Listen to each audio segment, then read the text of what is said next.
Rosalinda. Valeria Altamirano! Valeria Altamirano! Ikaw ang dahilan ng aking kamalasan! Ikaw at tanging ikaw lang! Valeria Altamirano! Wala ka talagang awa! Inagaw mo na ang lahat sa akin! Valeria! Valeria Altamirano!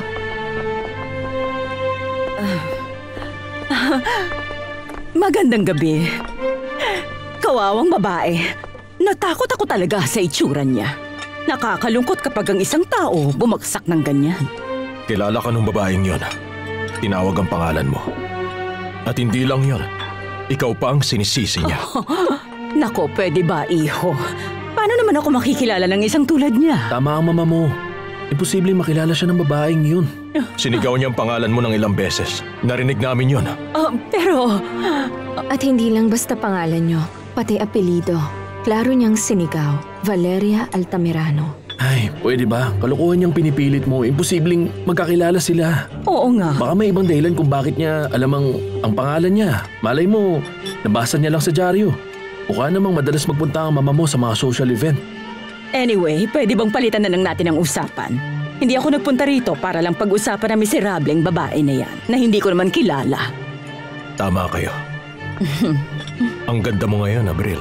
Totoo yan. Ang ganda talaga ng asawa ko. Ang ganda ng ginawa mo sa lugar. Si Fedra. Tumawag ako sa inyo pero nasa labas daw siya. Nandun siya kasama ni Rosalinda at yung lalaking kadate niya.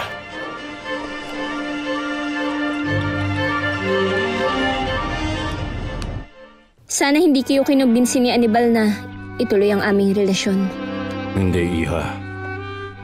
Ang problema sa kasal ay dapat pinag-uusapan ng mag-asawa, silang dalawa. Nirerespeto kong desisyon mo. Magmula ngayon, anak, pwede mo na ulit gamitin ang lumang kwarto mo. Huwag mo nang alalahanin ng kahit na ano. Kahit na ano.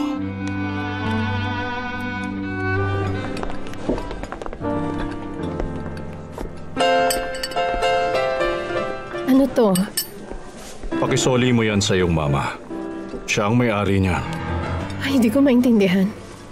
Ibinigay sa akin yan ng mama mo bilang kabayaran para sa ransom mo.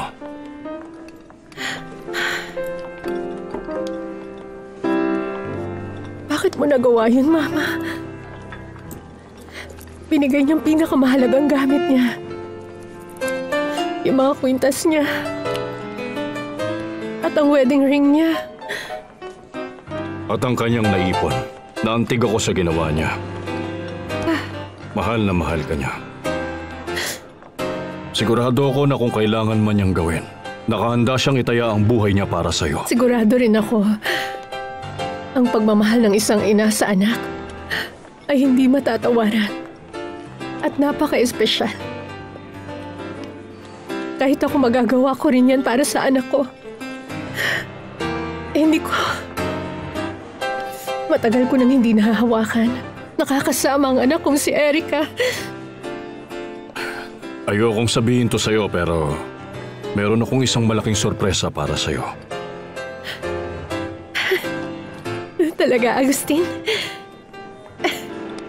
Ibabalik mo sa akin ang anak ko? Konting pasensya lang ang hinihingi ko sa'yo. Pagpalain ka sana ng Diyos. Pagpalain ka sana ng Diyos. Agustin, ngayon, gusto kong ikwento sa'yo yung tungkol sa alas na binalik mo. Hindi mo na kailangan banggitin sa akin. Sa'yo yan. Gawin mo lang kung anong gusto mong gawin dyan. Napasaya mo na ako sa pagtanggap lang at pagsuot niyan. Sigurado kang pwede kong gawin ng kahit na anong gusto ko? Kahit ano. Dahil sa'yo na yan ngayon. Talaga? Excited na ako. Magandang gabi. Nasisilbihan ba kayo ng maayos? Sobra. Maraming salamat. Congratulations, Mr. Altamirano. Ang galing, nagawa mo talagang napaka-romantiko ng restaurant mo. Napaka-successful. Mapalad lang din na pinipili tong tangkilikin ng mga tao. Pero ang kausayan din kasi ng performers na tumutugtog dito ang nagdala. Malaki rin ang ambag nila. Pero wala na mas gagaling pa sa'yo. Wala na. Sandali. Alam kong magaling kang pianista. Pwede mo bang sabayang tumugtog sa pagkanta si Rosalinda? Naku, hindi. Kailangan naming mag-rehearse para sa ganyan. Tingin ko hindi rin ito ang tamang panahon para Sige na, dyan. isang kanta lang naman. Para sa akin, pwede ba? Hindi mo dapat tinatanggihan ng kaibigan mo. Okay, sige. Tama ka ron. Gagawin ko para sa'yo, Agustin.